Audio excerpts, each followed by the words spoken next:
Hi friends, ఇవాళ మనం వైష్ణవీదేవి ఆలయం గురించి తెలుసుకుందాం. వైష్ణవీదేవి ఆలయం ప్రసిద్ధి చెందిన అమ్మవారి పుణ్యక్షేత్రం.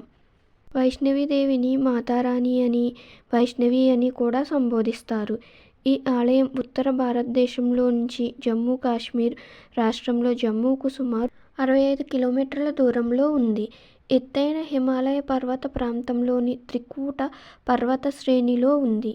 తిరుపతి కొండ ఎక్కేవారు గోవిందా గోవిందా అని అరుస్తూ ఎక్కినట్లే ఇక్కడ కూడా కొండ ఎక్కేవారు జై మాతాజు అంటూ అరుస్తుంటారు. ఈ ఆలయం ఉన్న ప్రాంతాన్ని భవన్ అని కూడా అంటారు.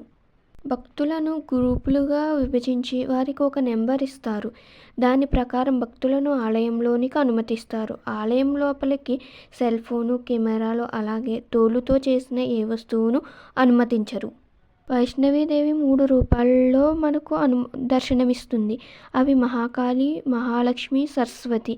ఆలయానికి వెళ్లే దారిలో ఇతర పురాతనమైన చిన్న ఆలయాలు కూడా ఉన్నాయి. స్థల పురాణం ప్రకారం పాండవులు మొదటగా ఇక్కడ దేవాలయం నిర్మించారని తెలుస్తుంది. త్రికూట పర్వతానికి పక్కన 5 రాతి కట్టడాలున్నాయి.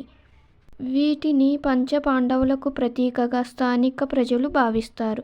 మధ్యకాలపు చరిత్ర ప్రకారం మొదటగా సిక్కుల గురువైన గురు గోవింద్ సింగ్ పురమండల్ మీదుగా వచ్చి ఈ పవిత్ర గుహను దర్శించాడని తెలుస్తుంది. శక్తి పీఠాలన్నిటిలోనూ ఈ పీఠానికి అత్యంత శక్తివంతమైందని భావిస్తారు. కొన్ని సంప్రదాయాల వారు మాత్రం అమ్మవారి కుడి చెయ్యి ఇక్కడ పడిందని భావిస్తారు. ఇక్కడికి మాతా వైష్ణవీదేవి ఆలయంలో మనిషి కుడి చెయ్యి రూపంలోని కొన్ని శిల్పాలు లభ్యం కావడం ఈ వాదన సరైనదనడానికి ఉద్యమిస్తుంది. ఈ చేతి శిల్పాలను అమ్మవారి వరద హస్తంగా భక్తులు గౌరవిస్తారు. శ్రీధర పండితుడు అనే వ్యక్తి 70 సంవత్సరాలకు పూర్వం ఈ కొండ గుహను కనుగొన్నాడని చెబుతారు.